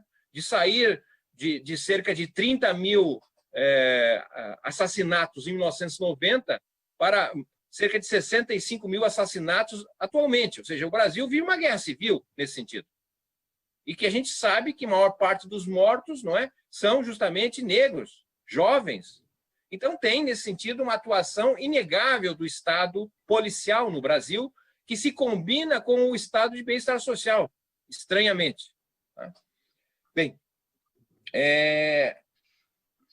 em relação à saída, pensando no estado de bem-estar social, olha, sinceramente, não vejo possibilidade de restaurar o estado de bem-estar social que estava ainda em construção no Brasil, por uma seguinte razão. Não é?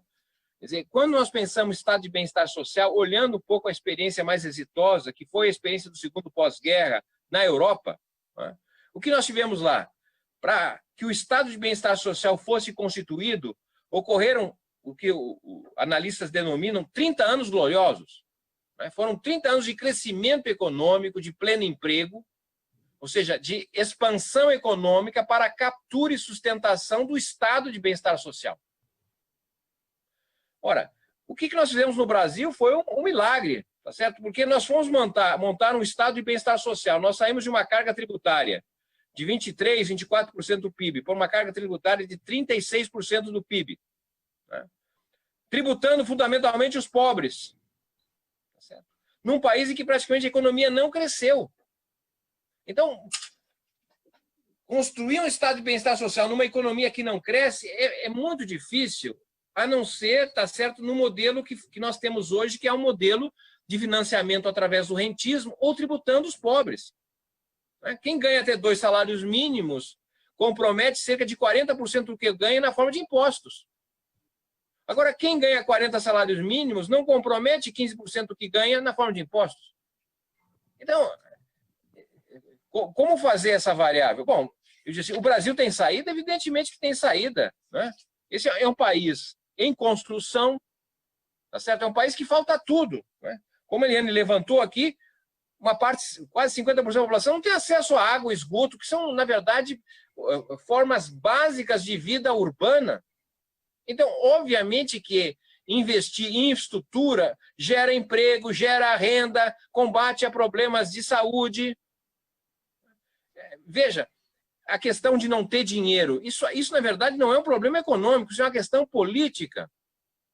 Vamos lembrar o seguinte, né?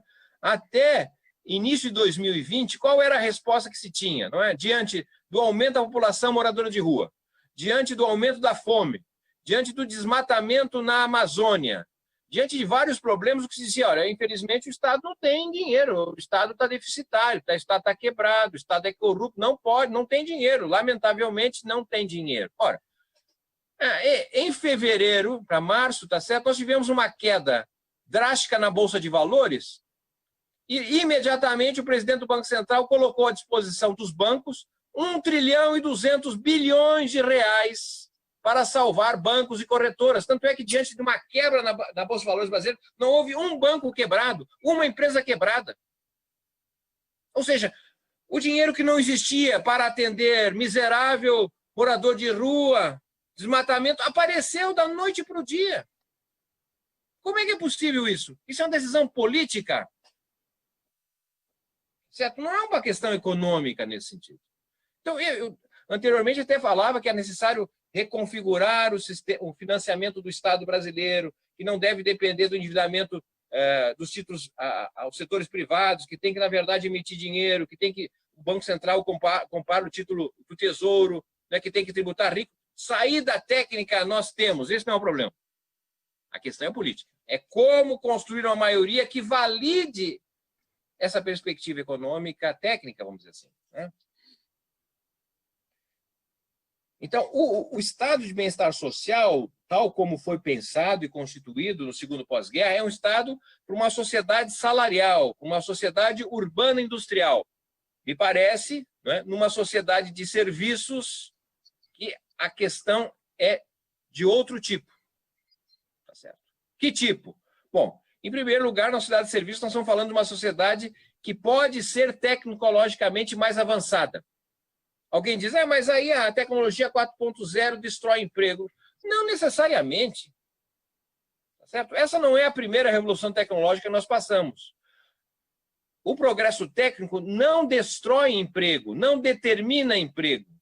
O que determina emprego é o que se faz com os ganhos de produtividade que a revolução tecnológica promove.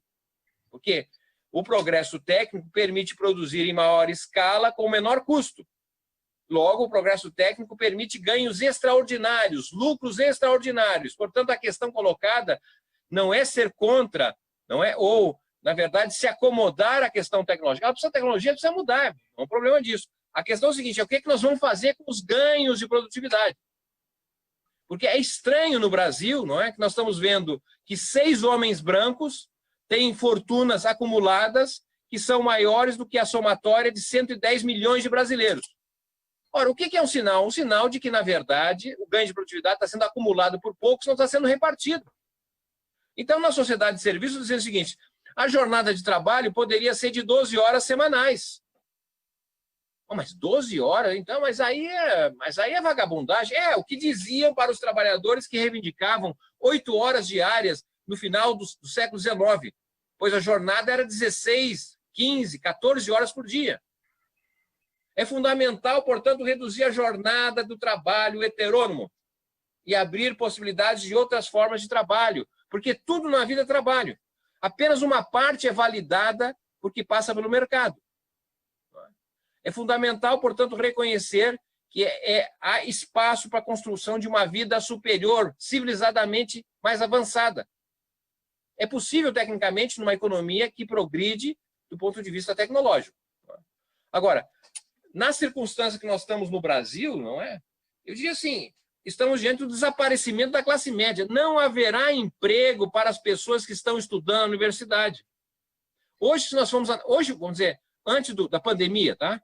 Em janeiro desse ano, se nós fôssemos, segundo o IBGE, a taxa de desemprego estaria em torno de 11% a 12%, tá certo?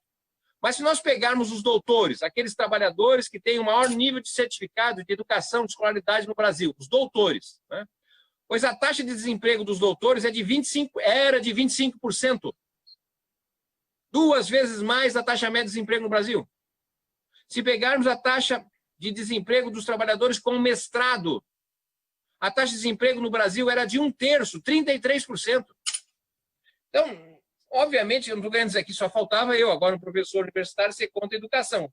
É fundamental a educação, mas educação sem base material, sem desenvolvimento econômico, ela, na verdade, não encontra possibilidades de emprego decente de qualidade, né? Então, são projetos que têm que estar articulados, né? Bem, e a questão aí, por fim, do isolamento social que o Bruno nos faz, né?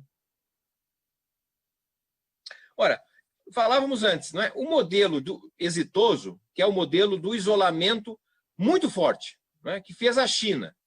Ora, não sabemos se vai ter um segundo ciclo ou não, mas olhando o que aconteceu nesse primeiro semestre do ano, né? A China, tá certo? Fez um isolamento social, isolamento para valer, tá certo? E esse isolamento fez com que a pandemia durasse menos de 3 meses. Então, o que aconteceu na economia chinesa? O PIB caiu fortemente em 3 meses, por conta da pandemia, tá certo? Que foi para valer, para evitar, na verdade, o fluxo, a circulação de portadores do vírus e contaminar mais gente. Então, houve um isolamento para valer e isso permitiu que, na verdade, você superasse a pandemia do ponto de vista do isolamento social. Só que o isolamento social gerou uma queda, uma parada econômica. Caiu a economia muito fortemente. Só que depois desses 3 meses, a economia reagiu, está crescendo E a economia chinesa talvez seja uma das poucas do mundo que vai ter crescimento esse ano, positivo, ao contrário das demais que terão crescimento negativo. Então, se nós tivéssemos aplicado o modelo chinês, tá certo? Que é isolamento para valer, fechamento do espaço aéreo, fechamento da circulação do transporte, etc., seria duro, seria, é amargo. A economia cairia mais, é verdade. Mas seriam 2 meses, 3 meses no máximo. Hoje o Brasil estaria crescendo. O que nós temos é que nós tivemos tudo, digamos assim, meia boca, né? Meio isolamento, tá certo? Meia ajuda às pessoas. Então nós vamos, na verdade, conviver com a pandemia por mais tempo. É uma coisa estranhíssima o que os governadores e prefeitos estão fazendo atualmente. Ou seja, há 3 meses atrás, quando não havia o grau de infecção que nós temos hoje, não é? Se decidiu pelo isolamento. Agora que o grau de infecção é maior, que tem mais gente morrendo, está se liberando, está se flexibilizando. É algo assim irracionalmente difícil de entender. Eu até acho que eu entendo, né, por força da pressão econômica, tá certo? Do comércio, dos empresários, etc. É uma pressão muito forte, mas que nada tem a ver com a perspectiva de sanar a pandemia do coronavírus no Brasil. Márcio, muito obrigado. Eu tenho aqui o bloco final, eu vou tentar contemplar todos que participaram, mas também queria adiantar que o nosso teto é de 8 horas e que as perguntas que que o Márcio não conseguir responder, eu encaminho para ele e peço para ele me responder por escrito, se não tiver nenhuma objeção, Márcio. Tá? Eu vou ler aqui as perguntas desse último bloco. A primeira pergunta é da Luciana. A Luciana Nunes. Ela pergunta qual a saída para o nosso país com esse atual governo, como uma cidadã pode fazer para que as ações do governo sejam coerentes com as necessidades do povo e do país. A Luciana, ela fez uma observação, e aí eu vou trazer aqui, né, para contemplar: a desigualdade social no Brasil é uma vergonha. A carga tributária é uma das mais altas do mundo para a população e não temos retorno à altura. Governos não mexem com a elite, pelo contrário, perpetuam os benefícios dela. Isso deve ser uma consequência da escravidão, que ainda existe com outra roupagem. Além da Luciana Nunes, a gente tem a pergunta da Cláudia. O que seria trabalho social útil no pós-capitalismo? A pergunta também da Graça Helena Souza, ela faz esse balanço, né, de retiradas históricas de garantias e filiações, promessas de industrialização no Brasil, para no final perguntar, no tempo que estamos chamando pós-pandemia, como poderemos reparar a ausência de organização que favoreça uma maior e mais qualificada participação política de trabalhadores e trabalhadoras. O Silvio Wittlin, camarada aí, né, que está sempre presente nas atividades da ASA, ele fez um comentário que ele diz que a Maria Lúcia Fatorelli, ela denuncia o Bolsa Banco. O governo remunera o dinheiro dormindo no caixa, que está empossado por lá porque não empresta. Devido aos juros altos, foi liberado para que isso fosse feito. E, além disso, a gente tem eu deixei por último essas 2 perguntas, essas 3 perguntas. Uma é da Sara Cohen, que é também da diretoria da ASA. Ela queria saber o que você pensa do programa de renda mínima como política. E, por fim, são 2 perguntas curtas, mas que eu acho que, para encerrar o debate, são perfeitas. O Paulo Henrique, ele pergunta: você acredita em impeachment do presidente Bolsonaro? E o Mauro Bandi, também presidente da ASA, que já fez uma pergunta anterior, mas essa também é muito pertinente, ele pergunta qual o discurso que a esquerda pode adotar para enfrentar esta enxurrada da direita.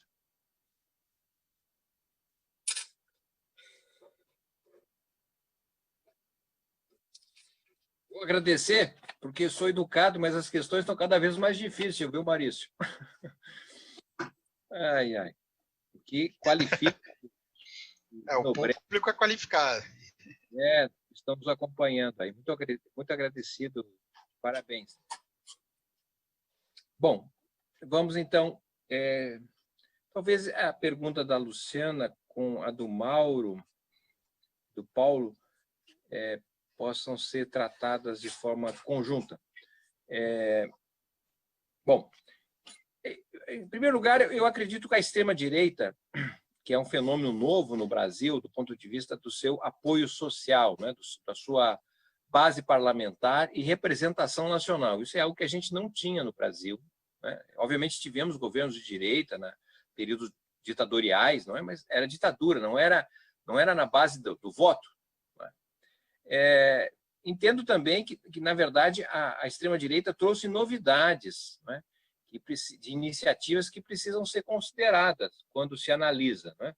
Porque o ciclo político da Nova República, ele, na verdade, introduziu governos que eram praticamente coalizões de classes, governos que procuravam ter uma expressão, na maioria, governos ditos republicanos, né? Bem, a extrema-direita ascendeu nesse início do século XXI, na verdade, dentro daquela perspectiva do Steve Bannon, não é?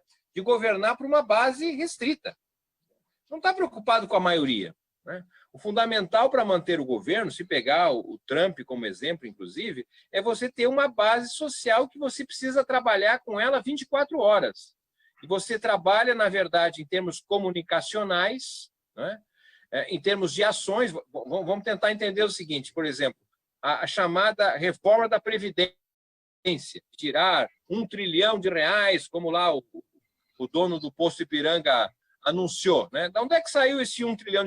Saiu esse 1 trilhão da Polícia Militar? Saiu dos trabalhadores das Forças Armadas? Não. Ele saiu dos servidores públicos e saiu dos trabalhadores com carteira assinada, que vão ter que trabalhar mais e receber menos para se aposentar. Agora, no que diz respeito às Forças Armadas, tá certo?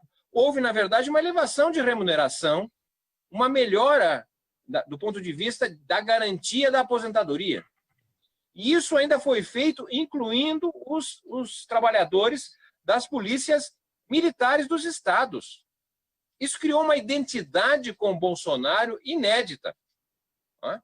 Então, é um governo que se mantém ativo, que tem uma base, o parlamento, mas não é maioria. O Bolsonaro nunca foi maioria. O Bolsonaro sempre foi uma parte menor da sociedade. Ele ganhou as eleições, é verdade, ganhou, mas ele ganhou possivelmente com uma parte que lhe deu maioria, que não votou no Bolsonaro porque gosta do Bolsonaro, votou, na verdade, contra o candidato do Bolsonaro. Não votou a favor do Bolsonaro, votou contra o adversário do Bolsonaro. E, portanto, o Bolsonaro nunca teve maioria. O que nós precisamos reconhecer é que há uma maioria, não é? Pelas pesquisas, etc., a maior parte da população é contra o governo do Bolsonaro. A questão é que esta maioria se encontra profundamente fragmentada em corporações, em partidos, em líderes, certo? Maioria que é uma somatória de indivíduos. Olha, isso aí não é maioria, não tem um centro, não tem um programa. Maioria do não, eu sou contra isso, contra aquilo, isso aí não é maioria do ponto de vista de um projeto de país, de um projeto de construção de saída. Então, para tentar responder as questões, a meu modo de ver, é que nós precisamos reconhecer que para derrotar a ditadura no início dos anos 80, parte importante foi você construir uma maioria que não foi, inclusive, vitoriosa nas eleições diretas, mas uma maioria que, de certa maneira, articulou uma parte daqueles que estavam junto à ditadura. Essa é uma questão colocada nos dias de hoje. É possível fazer uma ação nesse sentido para interromper o governo Bolsonaro? Que questiona as instituições. Eu disse assim, o governo Bolsonaro é quase um governo revolucionário, porque é um governo contra a ordem estabelecida. Uma ordem, tá certo, assentada em instituições apodrecidas, corruptas. Ou a gente imagina que o nosso sistema eleitoral é um sistema decente. Não é possível um país que tem um sistema eleitoral em que as pessoas... É um sistema eleitoral antipartido, não é? Se tiver eleição esse ano, nós vamos votar em quem? No partido A, B ou C, ou nós vamos votar no João, na Maria? A gente é estimulado a votar em pessoas. Num país que tem mais de 30 partidos legais e que tem mais de 70 querendo se tornar legais. Ora, isso não tem partido, não tem ideologia, não tem programa. Então, tem problemas a ordem que está hoje. O sistema judiciário tem problemas. Nós sabemos disso. Não é? Então, o que eu quero chamar a atenção é que, ao defender a ordem que aí está, a leitura da população é o seguinte: mas vai defender o que está aí, o que nós já sabemos que não funciona. Então, temos uma dificuldade, tá certo? Mas a dificuldade, a meu modo de ver, diz respeito a como constituir uma maioria. Porque a questão é a seguinte: você tem oposições ao Bolsonaro. Tá? Tem os governadores, tá certo? Tem o Witzel, tem o Dória, tem os governadores do Nordeste. Depois você tem os partidos, depois tem os candidatos, ex-candidatos à presidência. É uma pluralidade que não dá centralidade. Quem é que fala pela oposição? Quem é que dá credibilidade? Essa é a nossa dificuldade, a meu modo de ver. E por isso que imagino ser difícil passar o impeachment. Porque, aparentemente, o Bolsonaro tem uma base parlamentar para evitar isso. Ele tem uma articulação na sociedade. E parece que, se o impeachment avançar, precisa ser alguma coisa muito bem construída, porque não me parece que Bolsonaro é a Dilma, é o Collor, que aceitaram passivamente. Bem, o que mais que podemos dizer? Sobre a questão agora da renda mínima. Eu sou favorável, ajudei, inclusive, a estabelecer na cidade de São Paulo o maior programa de renda mínima em cidades, isso na gestão da prefeita Marta Suplicy, de 2001 a 2004. Mas eu diria assim que num país com as nossas características, a renda mínima tinha que ter um teto para ser atendida, porque não me parece muito interessante você dar um recurso para gente muito rica, que não precisa, quando você podia, ao invés de dar para eles, melhorar justamente na base da sociedade. Eu entendo o princípio da ideia de tratar todos iguais, mas num país de tanto desiguais, me parece que seria melhor concentrá-lo. Mas também quero dizer que defendo a renda mínima, tá certo? Junto com o estado de bem-estar social. Porque a proposta liberal é o seguinte: renda mínima para todo mundo, e não tem educação pública, não tem saúde, tá certo? Cada um vai comprar, se vira. Aí eu não sou, não tem muito meu apoio nesse sentido. Né? Bom, e a Cláudia, ela pergunta a respeito do trabalho socialmente útil. Bom, bem, aí é o seguinte: precisaria, obviamente, mais tempo para tratar disso, mas a questão que se coloca é a seguinte: nós tínhamos, em janeiro deste ano, segundo o IBGE, alguma coisa como 1/4 da população estava na circunstância de desemprego aberto, né, ou desalentado, ou fazendo bico para viver, ou seja, procurando trabalho. 25%, 26%, basicamente, da força de trabalho brasileira estava nessa circunstância. Ora, o quadro pós-pandemia, né, me parece que isso vai para 40%, vai para 50%. Não sei lhe dizer, mas certamente é maior. Já é maior, inclusive. Então, a questão que se coloca, por exemplo, para os prefeitos é o seguinte: o que você vai fazer? Assumiu a prefeitura, tá certo? A economia teve um tombo de 10% a 12%, não tem receita. Como é que você vai operar a prefeitura? Ou seja, como é que você vai... Você pode dizer: não, mas vamos fazer aqui uma inversão de prioridades, vamos gastar na educação, mas não tem dinheiro. O que você vai fazer? Bom, então, eu quero, em primeiro lugar, reconhecer o seguinte: a economia capitalista não tem condições de incluir a todos. Certo? Tem, portanto, uma parte sobrante, que era 25%, agora vai ser 40%, não sei quando. Ora, essas pessoas que estão sobrando as necessidades do capital, as necessidades do mercado, são pessoas que trabalham. Como trabalham? Olha, o trabalho, para mim, não é? Hannah Arendt, o trabalho é tudo na vida. Tudo que nós fazemos é trabalho. Por exemplo, imagino, vou dizer uma atividade que eu faço e que outras pessoas, todo mundo faz, imagino, lavar pratos. Lavar pratos em casa. Lavar prato em casa, tá certo? Não me permite ser remunerado. Eu não posso contribuir para a Previdência como lavador de pratos, muito menos me aposentar como lavador de pratos. Se lavando pratos sofri um acidente, cortei a mão, é acidente doméstico. Ora, lavar pratos num outro local, reconhecido pelo mercado, portanto, lavar pratos num restaurante, ora, mudou tudo. Embora seja a mesma atividade, lavar pratos no restaurante me dará condições de receber um salário, contribuir para a Previdência, me aposentar depois de um certo tempo lavando pratos, não é? E se sofrer algum acidente, é acidente do trabalho.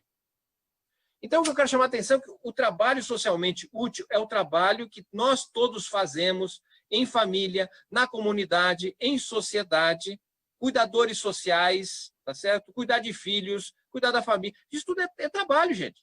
Só que é um trabalho que não é reconhecido pelo mercado e, portanto, ele não é remunerado, ele não tem direitos. O trabalho das mulheres em casa. Então, o que eu estou querendo chamar a atenção é o seguinte, olha, é preciso, portanto, formular uma outra economia, uma economia social, que parta do pressuposto de reconhecer o trabalho social. Você precisa desenvolver uma técnica, eu não vou ter tempo para explicar, tá certo? Que, na verdade, converte esse trabalho, essas horas de trabalho social que você faz, em crédito social. Esse crédito social teria equivalência numa moeda social, numa moeda feita por banco comunitário, num banco local, Banco do Povo, seja qual for o nome. Um banco que, na verdade, troca o crédito social por moeda social. Porque este banco, tá certo, fora do modelo tradicional de banco capitalista, é um banco que emite moeda social. Então, o cidadão que exerceu o trabalho comunitário, familiar, um trabalho socialmente útil, ele tem direito a crédito social.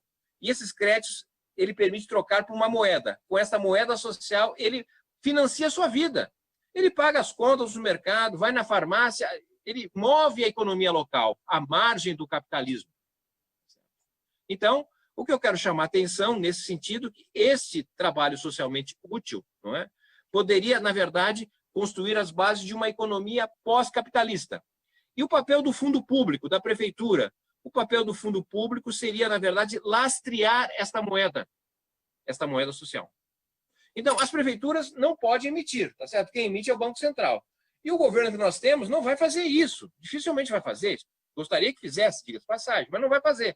Então, a prefeitura, ela, na verdade, lastreia a moeda emitida, a moeda social, que vai gerar a economia local, nos bairros, tá certo? Vai, na verdade, reorganizar o trabalho nessa perspectiva coletiva, socialmente útil. Isso é uma questão de organização que as prefeituras, que o poder público pode fazer, contando com as instituições sociais, tá certo? Com o movimento social, daria, na verdade, um outro horizonte de sociedade, um horizonte em que a economia é um meio e não o fim. Que o mais importante é a vida. Então, me parece que temos possibilidades, temos alternativas. O fundamental é saber se temos base política, maioria, para assim construí-las. Maurício, muito obrigado aí pela oportunidade, um abraço a todos. Espero poder contribuir e, mais uma vez, manifestar aqui a minha referência do trabalho da ASA, que já é de longo prazo e que mostra a sua importância de uma instituição como essa para todos nós brasileiros. Muito obrigado. Muito obrigado, Márcio, por esse seu tempo conosco, assim como todos e todas que estão nos assistindo, que nos prestigiaram em mais uma dessa edição da série Hoje, Amanhã da Pandemia. Eu queria dizer que todos que estão aqui nos assistindo receberam um abraço mais que especial, que foi um abraço do Silvio Tendler, que também parabenizou o Marcos pela explanação feita. E, além disso, eu, Maurício, quero agradecer. Eu estava muito nervoso por essa responsabilidade, não só de conduzir esse debate, mas por estar representando a ASA. Então, eu queria agradecer a diretoria da ASA por essa confiança. E, por fim, quero convidar a todos para que estejam no próximo domingo, dia 21, às 18 horas, conosco aqui no Hoje ou Amanhã da Pandemia, para a gente ter o nosso terceiro debate com o senador Jacques Wagner. Um abraço e uma boa semana a todos e todas.